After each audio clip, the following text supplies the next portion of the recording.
नमस्कार, स्वागत है आपका। एनडीटीवी स्पेशल रिपोर्ट देख रहे हैं आप। मैं हूं आपके साथ ऋतु सिंह। नक्सलवाद ने बस्तर और बस्तर वासियों को बहुत गहरे जख्म दिए हैं।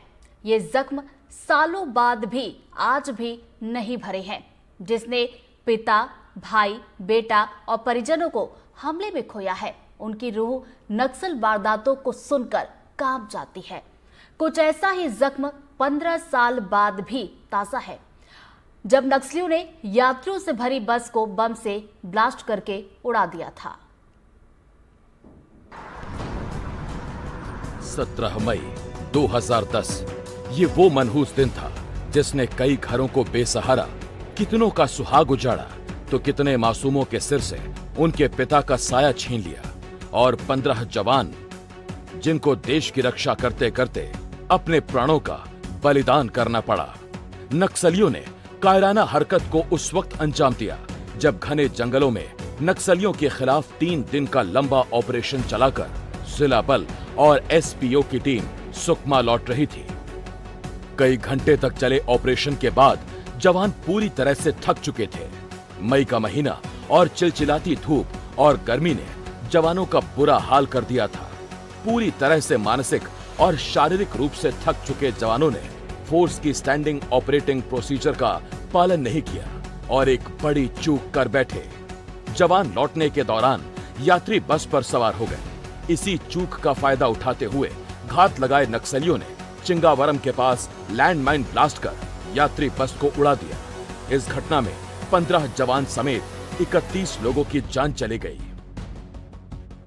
जिस पूरे इलाके में जो आपको अभी देखने को मिल रहा है, उस वक्त ये पूरा इलाका यात्री और जवानों की लाशों से बिखरा पड़ा था। पूरी लाश इधर उधर विक्षित हालत में थे। और ये जो आपको इस तरफ जो तालाब दिख रहा था, इसी तालाब के पास बैठकर माओवादियों ने बस को निशाना बनाया। ट्रिगर पॉइंट वो तालाब का मेड़ है, जहां से उन्होंने बैठकर एक कायराना घटना को अंजाम दिया और उसमें 31 निर्दोष लोग मारे गए। ये पूरे इलाके में आप समझ सकते हैं दहशत का क्या माहौल रहा होगा। उस दरमियान ग्रामीणों के साथ क्या सुलूक हुआ होगा इस घटना के बाद, जबकि जवान 3 दिन के गश्त के बाद भूसरास इलाके से लौट रहे थे। जवान पूरी तरह से थके हुए थे। माओवादियों को इसकी जानकारी मिल गई थी। उन्हें भली भांति इससे अंदाजा था कि जो बॉडी लैंग्वेज है जवानों का वो थका हुआ था, इसका फायदा माओवादियों ने उठाया। उन्होंने ये तक नहीं सोचा कि यात्री बस में निर्दोष सिविलियंस भी होंगे, लेकिन उसके बावजूद उन्होंने उस बस को निशाना बनाया। एनडीटीवी ने चिंगावरम बम ब्लास्ट की 15वीं बरसी पर घटना में मारे गए लोगों के परिवारों से मुलाकात की। घटना की तस्वीरें आज भी ग्रामीणों के जहन में तरोताजा हैं। चिंगावरम से महज 600 मीटर की दूरी पर नक्सलियों ने बस को बम से उड़ाया। ब्लास्ट इतना शक्तिशाली था कि 10 किलोमीटर दूर तक धमाके की आवाज सुनाई दी। नक्सलियों की कायराना हरकत को लेकर ग्रामीणों में आज भी भारी आक्रोश है। चिंगावरम बम ब्लास्ट की घटना ने 31 परिवारों को बर्बाद कर दिया। इस घटना में किसी ने भाई को खोया तो किसी ने पिता को। स्क्रीन पर आपको जो घर दिख रहा है, ये घर का निर्माण होने के बाद पिता यानी माड़वी कोसा अपनी बेटी से मिलने के लिए सुकमा से 5 किलोमीटर दूर बोरगुड़ा जा रहे थे। और इस दरमियान चिंगावरम गांव से वो बस में सवार हुए और बस महज 300 मीटर दूर पहुंची थी कि एक बड़ा ब्लास्ट हुआ। माओवादियों ने आईडी ब्लास्ट कर यात्री बस को उड़ा दिया और उस बस में माड़वी कोसा की मौत हो गई। बेटी से मिलने जाने वाले पिता की मौत को सुन इलाके में दहशत का माहौल और गमगीन माहौल बन गया। माड़वी कोसा को देख रहे हैं आप तस्वीरों में। इनकी मौत उसी चिंगावरम नक्सल ब्लास्ट में हुआ है, जो अब तक का सबसे बड़ा और कायराना हरकत था माओवादियों का। ऐसे कई परिवार हैं जो उस नक्सल घटना में अपना पूरा परिवार को, अपने परिवार के मुखिया को खो दिए। मेरे साथ माड़वी कोसा के बेटा माड़वी मासा है ना आपका नाम? जी मासा, मेरे को एक चीज ये बताओ कि आपके पिताजी कहाँ जा रहे थे उस दरमियान और क्या बोल के निकले थे? ओ दीदी तरफ जाऊंगा बाबू, थोड़ा कपड़ा भी नहीं पूर रहा है, थोड़ा मुर्गी वो मतलब वो बर्थडे करने के लिए भी लेके आऊंगा बोल के जा रहा था सर। फिर तो फिर मतलब तो ऐसा हो गया बोल के गांव वाले बोल रहे, हम लोग भी थोड़ा आवाज सुने, ब्लास्टिंग हो गया, बम विस्फोट हो गया बोले। तो जब ब्लास्ट हुआ बस का तो बस के पास गए थे? और बस के पास हम लोग जाने नहीं दे रहे थे और हम लोग दूर में था, पुलिस फोन। कैसा कैसा था वहाँ मौका कैसा था, माहौल कैसा था जब आप वहाँ गए? और मतलब पुलिस मन ना पूरा मतलब पहले घेरा दिए थे, हम लोग दिखाने मतलब आधा दे रहे थे, फिर जाओ जाओ यहाँ मत, इतना भीड़ नहीं आओ बोलने से हम लोग वापस आए। वापस कल और कल सुकमा आओ हॉस्पिटल में बोल के। जब अस्पताल गए तो पिता को किस हालत में देखे? और मतलब हम लोग बनियान पहचान किए सर, बनियान पहन के बेच दिए थे। उससे पहचान हुआ? हाँ, पूरा हाथ नहीं था, मुंह नहीं है, एक पैर भी नहीं था, पूरा आधा पोटी भी निकाला हुआ था। वहीं जिन हाथों में मेहंदी लगनी थी, जिस घर में शहनाई गूंजनी थी, वहां मौत की खबर ने शोक के साथ सबको सदमे में डाल दिया। लखमा की शादी तय हुई थी और वो अपनी मंगेतर से मिलकर वापस गांव लौट रहे थे, पर नक्सलियों के नापाक मंसूबों ने सब तहस नहस कर दिया। 17 मई 2010 को लखमा अपनी मंगेतर से मिलने चिंगावरम गए थे। दोपहर करीब 2:30 बजे घर लौटने के लिए दंतेवाड़ा से सुकमा जा रही बस में सवार हो गए। बस जैसे ही घटना स्थल के पास पहुंची तो नक्सलियों ने एक शक्तिशाली विस्फोट कर दिया, जिसमें लखमा की जान चली गई। लखमा के छोटे भाई सोढ़ी हिड़मा ने बताया कि माता पिता की मौत के बाद पूरे घर की जिम्मेदारी लखमा पर ही थी। चिंगावरम आईडी ब्लास्ट में 31 लोगों की मौत हो गई थी, जिसमें 15 जवान शहीद हो गए थे और जो सिविलियंस मारे गए थे उन सिविलियंस में एक युवा एक लड़का भी था जो बस की चपेट में आ गया, आईडी ब्लास्ट में मारा गया। इस वक्त मैं लखमा सोढ़ी 21 साल का जो युवा है, मुनगा गांव का रहने वाला है, इसके घर पर आज मौजूद हूं और चिंगावरम बस ब्लास्ट में ये भी मारा गया। और एक घर के मुखिया के चले जाने से घर की क्या स्थिति होती है आज आपको दिखाने का प्रयास करूंगा। माओवादी घटना में किस तरह माओवादी निर्दोष लोगों को मार देते हैं, उसके बाद उन परिवारों की स्थिति कैसे होती है, ये दिखाने का मैं कोशिश कर रहा हूँ। लखमा सोढ़ी का एक घर है, आज भी परिवार के लोग उसकी तस्वीर संजोए हुए हैं। जब भी वो याद आता है उसकी तस्वीर को लेकर ये देखते हैं, उसे याद करते हैं। लखमा सोढ़ी अपने परिवार का मुखिया था, बड़ा भाई था। चूंकि माता पिता की बचपन में ही मौत हो गई थी, जिसके बाद लखमा सोढ़ी ने पूरे घर की जो जिम्मेदारी है, पालन पोषण से लेकर हर वो जिम्मेदारी को निभाया। लेकिन 21 साल की युवा की माओवादियों की एक काराना हरकत के बाद उसका घर पूरी तरह से उजड़ गया। हालांकि किसी तरह से छोटे भाइयों ने घर को संभाला है, लेकिन घर का मुखिया अगर चले जाए उस घर की स्थिति क्या हो सकती है वो परिवार ही समझ सकता है। मेरे साथ लखमा सोढ़ी के छोटे भाई हैं, इनसे जानते हैं कि घर का मुखिया चला गया, कैसा लगता है?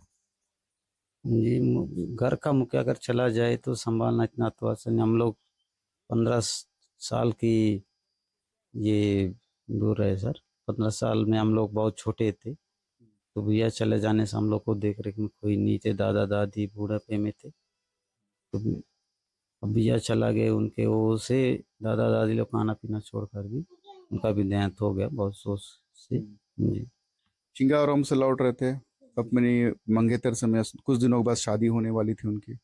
जी तो कैसे सूचना मिली? जी, हम लोग हमारे यहाँ एक माड़ा रास के हमने जीजा थे, वो ऐसा ब्लास्ट हो गया बोलने से वो जाके बताए कि लखमा कहाँ है बोलने से चिंगावरम गए थे बोलने से मैं वहाँ देखा हूँ, लेकिन पुलिस वाले जाने नहीं दे वाले पत्रकार लोग वैसे बोले हैं। फिर हम लोग सीधा सुकमा हॉस्पिटल में गए, वहाँ से चेहरा उरा देख के, बाकी कपड़ा उपड़ा जो पहने तो उसको देख के चेहरा देख के लाए सर। तो ब्लास्ट होने के बाद पूरा चेहरा खाला था और यहाँ से कुछ नहीं था, नीचे कुछ नहीं। जी। एनडीटीवी ने उस जवान से भी बात की जो उस बस में सवार थे। महेश मांडवी ने उस खौफनाक मंजर को बयां किया कि आखिर किस तरह नक्सलियों ने साजिश के जाल बुने और जवानों के साथ आम नागरिकों को निशाना बनाया। नक्सलियों की साजिश के चलते उस वक्त हर तरफ सिर्फ लाशें थी और खौफनाक मंजर था। मेरे साथ एक ऐसी जाबाज जवान है जो उस दरमियान बस में सवार थे और बस में घायल होने के बावजूद इन्होंने उस पूरे घटनाक्रम को देखा है और करीब 2 दिन के एक बड़े ऑपरेशन के बाद ये सुकमा लौट रहे थे। इस दरमियान क्या कुछ हुआ, कैसे उस घटना से बचे, ये सब पूरी डिटेल से जानते हैं। क्या नाम है भी आपका? महेश मंडावी। 15 साल हो गए चिंगावरम बम ब्लास्ट, अभी भी वो तस्वीरें आपके जहन में है, याद है, ताजा है? हाँ वो तो है सर। थोड़ा सा जानकारी दीजिए कि कहाँ से लौट रहे थे, कैसा था पूरा मंजर? हम लोग को गादीराज से ड्यूटी के लिए पॉइंट आया था, मतलब उधर चले गए थे हाँ ऑपरेशन के लिए, तो कुना डब्बा की ओर निकल गए थे। तो पहाड़ वहाड़ पूरा सर्च वर्च करके वापस आ रहे थे। आने के बाद फिर लंच वंच मतलब नाश्ता वगैरह कर लिए। उसके बाद मिचवर पहुंचने के बाद फिर पॉइंट आया कि लंच वंच बना लो, खा लेते हैं, उसके बाद निकलते हैं करके निकल गए।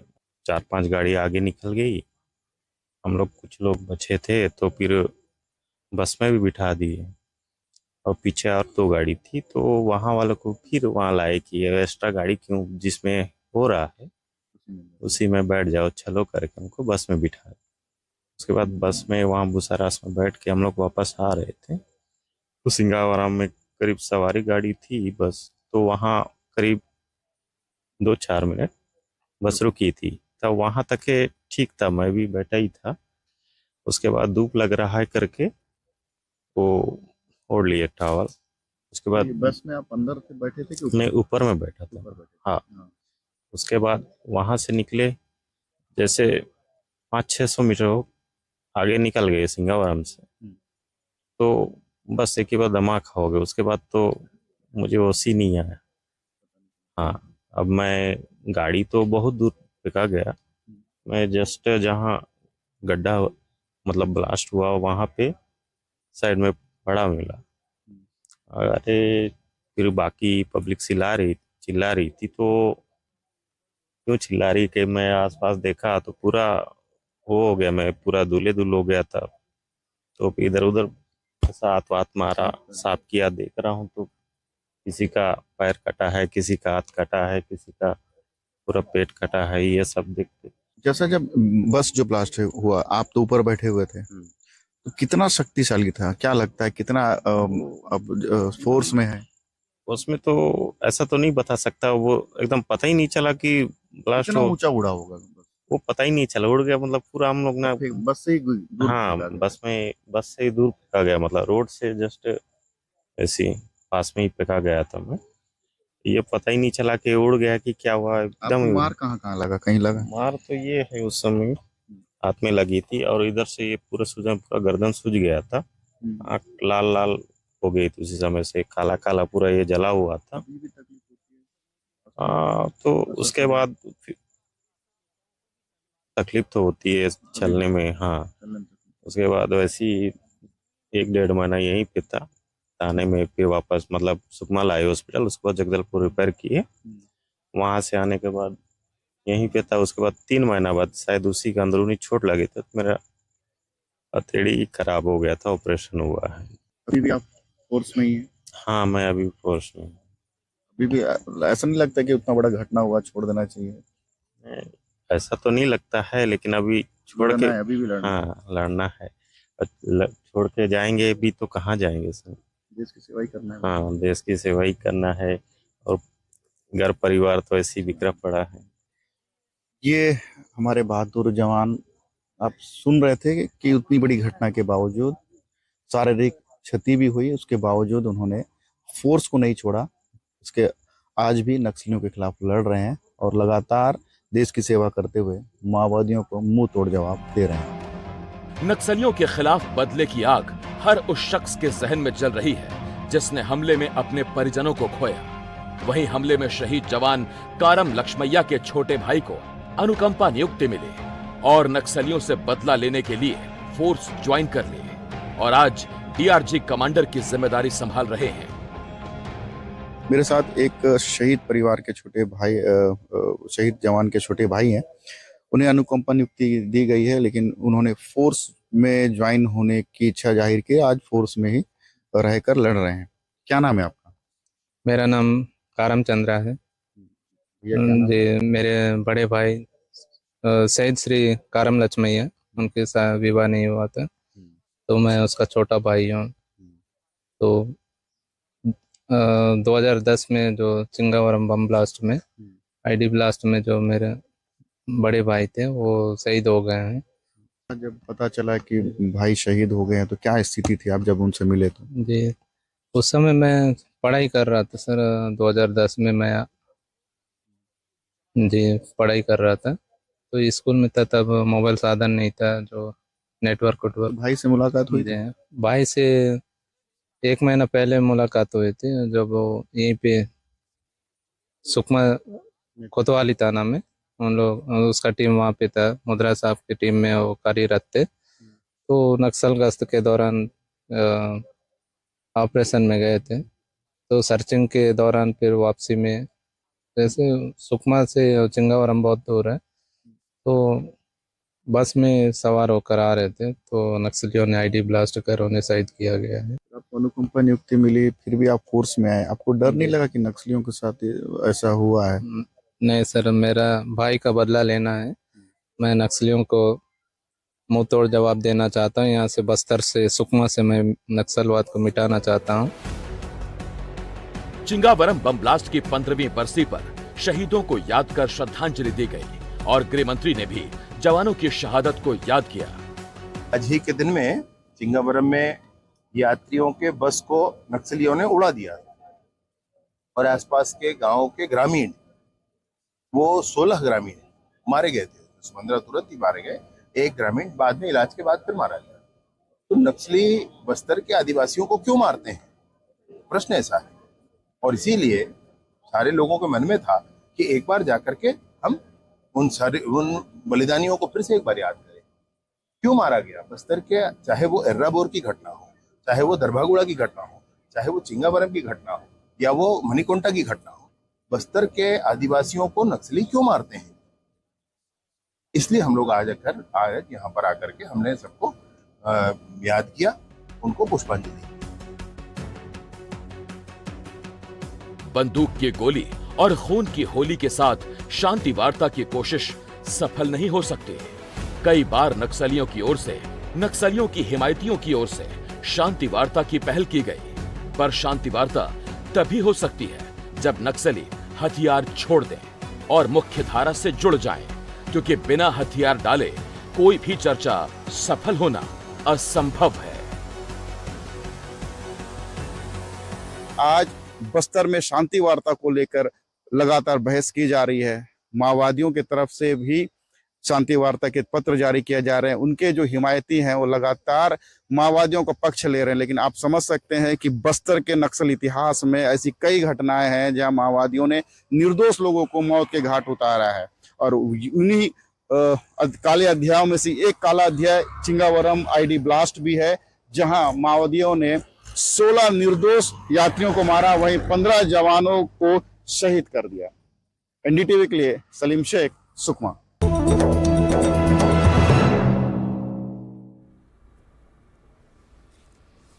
और चलिए